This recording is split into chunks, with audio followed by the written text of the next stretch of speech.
The Weapon of Comfort, A History of Military Chocolate.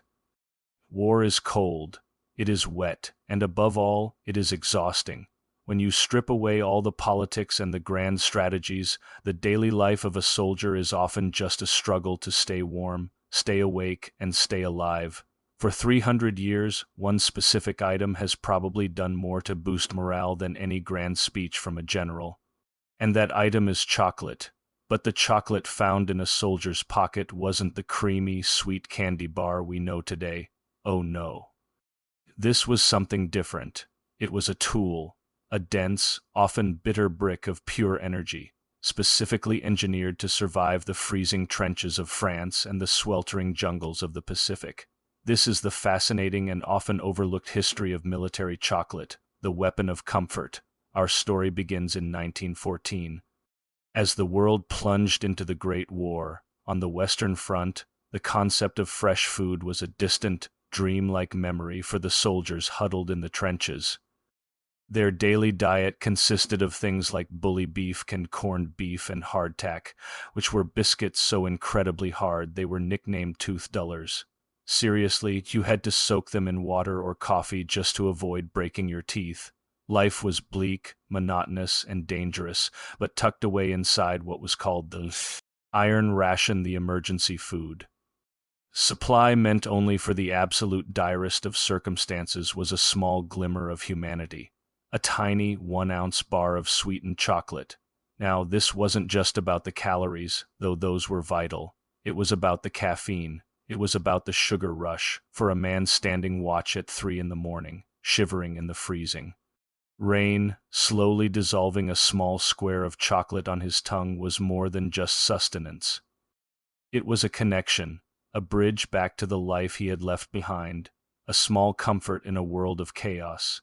It was a moment of peace, a tiny reminder that a world of warmth and flavor still existed somewhere beyond the mud and the barbed wire. This small piece of chocolate represented hope. Fast forward a couple of decades, and the world is once again at war. By the time of World War II, the U.S. Army knew it needed a new, improved emergency ration. The requirements were very specific and quite demanding.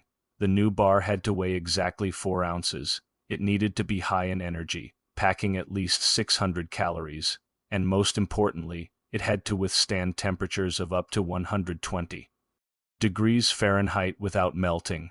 This was a tall order. So, a man named Colonel Paul Logan, from the U.S. Army Quartermaster, approached the one company he knew could handle the job, Hershey's. But his request came with a very strange and specific instruction. He told Milton Hershey that the bar must taste just, and I quote, a little better than a boiled potato. Now, why on earth would he want that? It seems completely counterintuitive. The reason was purely psychological. If the chocolate bar tasted too good, too much like a delicious candy, soldiers would be tempted to eat it as a regular snack. But this wasn't a snack. This was a life-saving, emergency ration, designed to be eaten slowly, to sustain a soldier when all other food was gone. It had to be unappealing enough that no one would eat it unless they absolutely had to. The result of this strange request was the legendary D-Ration bar, and it was something else. It was so incredibly hard and dense that soldiers often had to shave off small slices with a knife just to be able to eat it. It was bitter, it was tough to chew, and it was not something you'd look forward to eating. In fact, the soldiers had a nickname for it. They called it Hitler's secret weapon because they joked that it was so bad, it was probably designed by the enemy to punish them. But as much as they complained about it, the D-Ration did its job. It provided the critical energy boost needed during intense combat or when supply lines were cut. It didn't melt, it didn't spoil, and it kept them going when they had nothing else. It might have tasted like a boiled potato, but it saved lives. It was the perfect, imperfect chocolate weapon. While the D-Ration was serving its purpose in Europe, a new challenge was emerging on the other side of the world. In the Pacific theater, the enemy wasn't just the opposing army. It was the relentless, suffocating heat and humidity. Standard chocolate, even the tough D-Ration, would soften and turn into a sticky, Unusable liquid in a matter of minutes in the jungle heat. A new solution was needed. So Hershey's went back to the lab. Their mission was to create a chocolate bar that could defy tropical temperatures. After much experimentation, they developed the Hershey's Tropical Bar. This new bar was reformulated with a higher melting point, allowing it to hold its shape in temperatures up to 120 degrees Fahrenheit. Now, did it taste any better than its predecessor, the D-Ration? Honestly, not really. The reviews from the troops were mixed at best. It was still a dense, somewhat waxy, and not particularly sweet piece of chocolate. But for the Marines who were fighting their way from one remote island to the next, battling not just the enemy but also disease, heat exhaustion, and starvation, it was a godsend.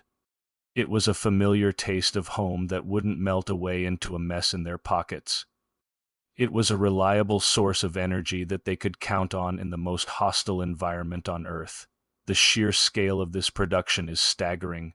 By the end of World War II, Hershey's had produced over 3 billion of these special ration bars for the Allied forces. That's billion with a B. These chocolate bars were included in ration kits, dropped from the air to isolated troops, and handed out by soldiers to liberated civilians. They became a symbol of American presence and, in a small way, a tool of diplomacy. It is an incredible story of how a simple candy company became an essential part of the war effort, fueling soldiers on every front. So where does that leave us today? If you look inside a modern MRE or meal ready to eat, you won't find a D-Ration or a tropical bar. The modern soldier's food pouch is a marvel of food science, containing everything from beef stew and spaghetti to cheese spread. And for a sweet treat, they're more likely to find Skittles, M&Ms, or a brownie. The taste's a little better than a boiled potato philosophy is, thankfully, a thing of the past. But the legacy of that military chocolate ration remains. It's a powerful reminder that even in the most brutal, industrial, and mechanized conflicts in human history, it's often the smallest comforts that matter most. The simple act of unwrapping a piece of chocolate, the familiar snap of the bar, the rich smell of cocoa, these small sensory experiences are what keep us grounded. They are what keep us human, even in the most inhumane of circumstances. From the trenches of World War I to the battlefields of today, chocolate has been more than just food.